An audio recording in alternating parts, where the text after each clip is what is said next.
Hare Krishna, Radhe Radhe. Welcome to my channel. आशा करती हूँ आप अच्छे होंगे, स्वस्थ होंगे और मंगल में होंगे। आप सभी को वैशाख स्नान की ढेर सारी शुभकामनाएं। आज मैं आपके सामने लेकर आई हूँ वैशाख मास महत्तम अध्याय 2 पावन पवित्र फलकारी है। वैशाख मास में पूजा अर्चना जाप करने से श्री हरि को बड़ी ही सरलता से पाया जा सकता है। श्री कृष्ण की साक्षात कृपा है आपके ऊपर और मेरे ऊपर, तभी आप वैशाख महात्म सुन पा रहे हैं और मैं आपको सुना पा रही हूँ। इतनी कृपा है, इस कृपा को और बढ़ाओ। ज़्यादा से ज़्यादा हरि नाम का कीर्तन करके जाप करके अपनी भक्ति को आगे बढ़ाओ। वैशाख मास भगवान श्री कृष्ण को अति प्रिय है और जब भगवान जी खुश होते हैं तो हमारी सारी मनोकामना को पूर्ण करते हैं। तो अब अपने गुरु महाराज को याद करते हुए और गणेश जी महाराज को याद करते हुए वैशाख महत्तम का दूसरा अध्याय श्रवण करते हैं। नारद जी के श्री मुख से वैशाख मास की श्रेष्ठता और उससे व्रत जल छत्र पादुका और अन्न आदि दोनों की महिमा सुनकर राजा अम्बरीश बहुत ही प्रसन्न हुए। वे हाथ जोड़ते हुए नारद जी से बोले, हे मुनि श्रेष्ठ, यदि माधव मास सबसे श्रेष्ठ है और भगवान लक्ष्मीपति को अधिक प्रिय है तो उस समय स्नान करने की क्या विधि है? वैशाख मास में किस वस्तु का दान, कौन सी तपस्या, किस देवता का पूजन करना चाहिए? कृपया ये सब मुझे कहें। नारद मुनि बोले, हे राजन, मैं तुम्हें सबसे पहले दान करने योग्य चीज़ों की व्याख्या करता हूँ, क्योंकि शुभ कर्मों को बढ़ाने का सबसे आसान उपाय है सुपात्र को दान करना। वैशाख मास में जो मनुष्य पलंग दान करता है, ब्राह्मण को उस पर सुख से सुलाकर ठंडी ठंडी हवा करता है तो उस मनुष्य का शरीर निरोग रहता है।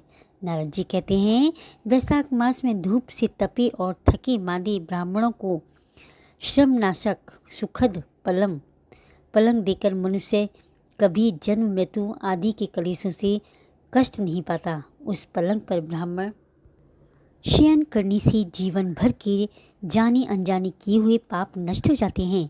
जो मनुष्य वैशाख मास में तकिए का दान करता है वो 7 जन्मों तक सुख भोगता है, फिर अपनी 7 कुलों को लेकर मोक्ष को प्राप्त हो जाता है। जो वैशाख मास में पहनने के लिए कपड़े बिछावन देता है उसको जन्म भोगों से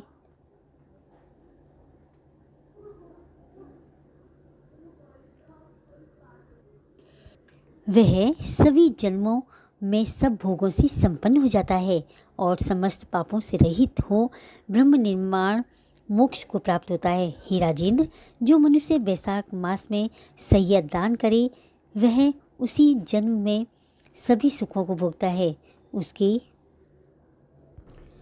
कुल की वृद्धि होती है, कोई रोग नहीं होता, उसे बड़ी आयु, निरोगता, यश और धैर्य मिलता है। इस मास में दान आदि करने का अपार फल होता है। जो तिनके की बनी या अन्य खजूर आदि पत्तों की बनी बनाई चटाई पर दान करता है उसकी उस चटाई पर साक्षात भगवान विष्णु शयन करते हैं। चटाई देने वाला बैठने और बिछाने आदि में सब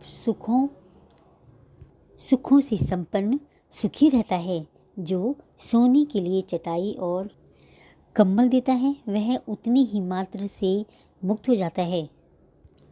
निंद्रा से दुख का नाश होता है, निंद्रा से थकावट दूर होती है और वह निंद्रा चटाई पर सोने वाले को सुखपूर्वक आ जाती है।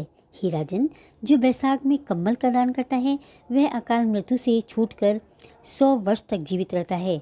धूप से कष्ट पाए हुए ब्राह्मण को जो पतला वस्त्र दान करता है वह पूर्ण और परलोक में उत्तम गति को पाता है। कपूर भीतर की गर्मी को दूर करता है, अतः कपूर का दान ब्राह्मण को दे तो मोक्ष मिलता है और दुख का नाश होता है। जो ब्राह्मण को फूल और रोली यानी कुमकुम देता है वह लौकिक भोगों का भोग करके मोक्ष को प्राप्त हो जाता है।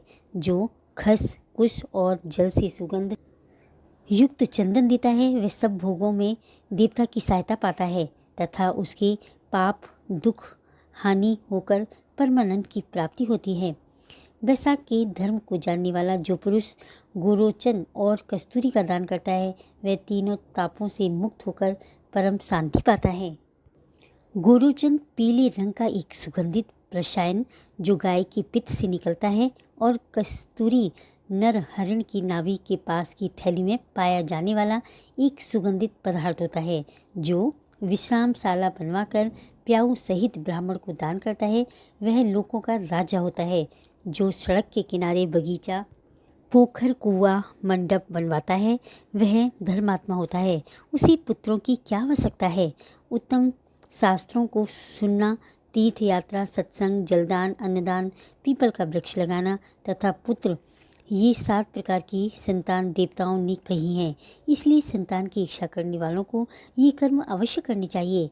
जो बैसाख मास में ताप में छाछ दान करता है, वह इस पृथ्वी पर विद्वान और धनवान होता है।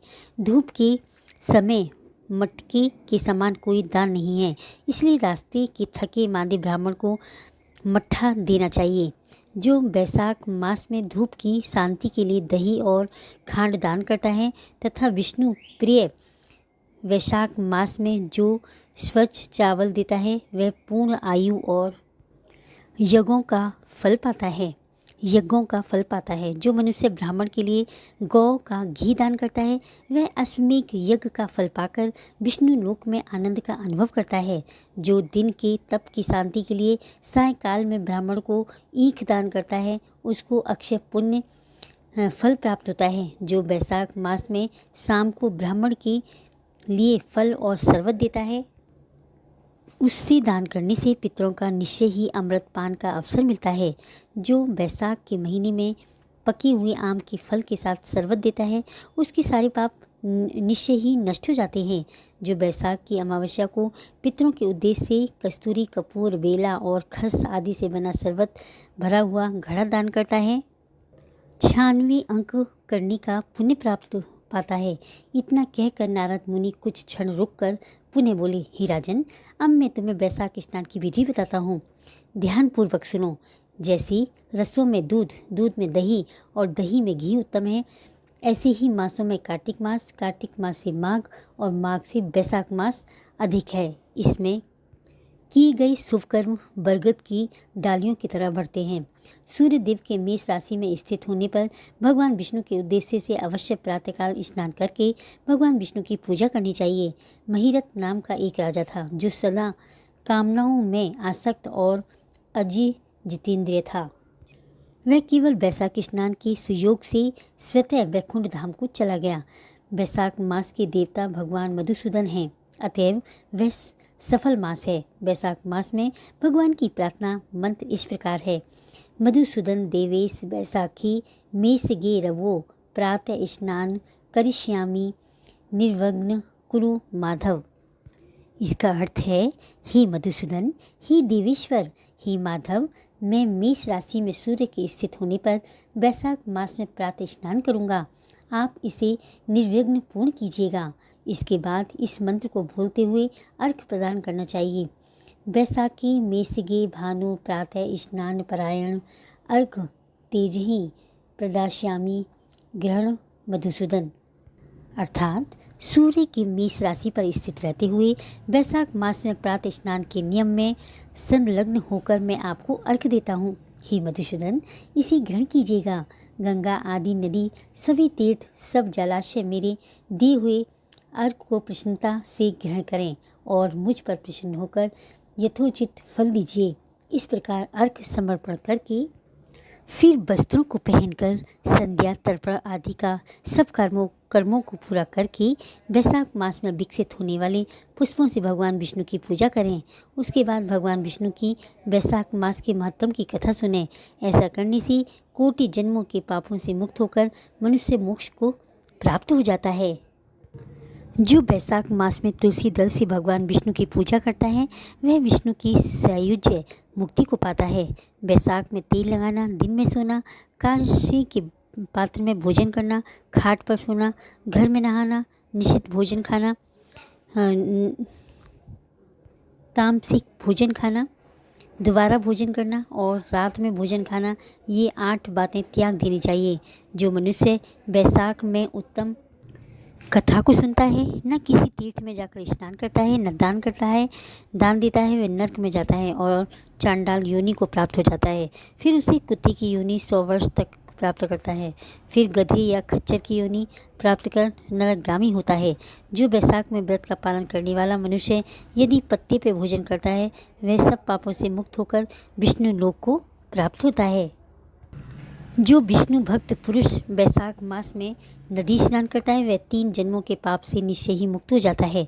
जो प्रातःकाल सूर्य उदय के समय किसी समुद्रगामिनी नदी में बैसाख स्नान करता है, वह 7 जन्मों के पाप से तत्काल छूट जाता है। जो मनुष्य 7 गंगाओं में से किसी में भी उषा काल में स्नान करता है, वह करोड़ों जन्मों उपार्जित किए हुए पाप से निस्संदेह मुक्त हो जाता है।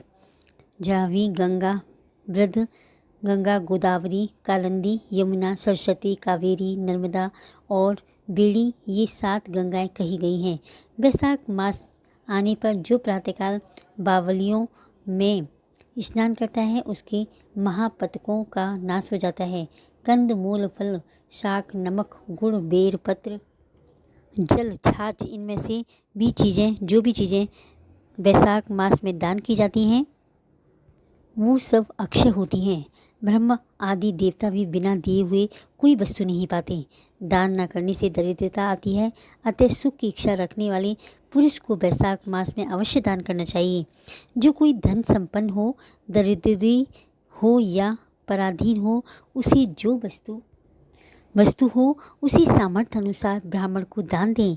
जैसे कोई बड़ा मकान अच्छा सुंदर और सब सामग्रियों से सजा हो, मगर उस पर छत न हो, तो वह मकान शोभा नहीं पाता। जैसे दया न होने पर सब गुण बेकार है। जैसे बढ़िया भोजन भी बिना नमक के स्वाद नहीं आता। जैसे कोई कुरूपवती स्त्री श्रृंगार होने पर भी अच्छी नहीं लगती, ऐसे ही बैसाख मास में धर्म, कर्म या स्नान आदि नहीं करता, उसका किया सब व्यर्थ है। बैसाख मास में तीर्थ यात्रा, जप, यज्ञ, दान और होम आदि का फल मनुष्य को कई गुना अधिक होकर मिलता है और तुरंत फल मिलता है। भगवान मधुसूदन इस मास के देव हैं। जिसने किसी प्रकार भी बैसाख मास में स्नान मधुसूदन का पूजन नहीं किया, वह मूढ़ बुद्धि सूअर की योनि पाता है। बैसाख मास महत्तम अध्याय 2 संपूर्णम। कल अध्याय 3 में आगे की कथा सुनेंगे। देखो, ये मानव जीवन बड़ी मुश्किल से मिलता है। अगर मिल गया है और भगवान जी की कृपा भी है, क्योंकि कृपा है तभी हम बैसाख महात्म सुन पा रहे हैं और मैं सुना पा रही हूँ। तो ज़्यादा से अच्छा इस जन्म में ऐसे कर्म करें, हमारे भगवान जी बहुत खुश हो जाएं और हमारा कल्याण हो जाए। अगर हमें अपना कल्याण करना है, अपने श्री हरि को प्रसन्न करना है, तो सबसे आसान तरीका है नाम जाप करना। महामंत्र का जाप करें, या आपने गुरु दीक्षा ले रखी हो तो उस मंत्र की ज़्यादा से ज़्यादा माला करें, या महामंत्र का जाप करें। हरे कृष्ण कृष्ण कृष्ण हरे हरे, हरे राम राम राम हरे हरे। कलयुग केवल नाम आधारा, सुमिर सुमिर नर उतर ही पारा। इसलिए कलयुग में नाम की महानता है। नाम जाप करने से ही हमारा कल्याण हो सकता है। अगर वीडियो अच्छी लगी हो तो लाइक करें, कमेंट करें, मीनूज लाइफ स्टाइल को सब्सक्राइब करें। हे श्री हरि, अगर कथा मैंने अधूरी पढ़ी हो तो पूरी करना, पूरी पढ़ी हो तो मान रखना, कहने सुनने वाली सभी की मनोकामना पूर्ण करना। हरे कृष्णा, राधे राधे।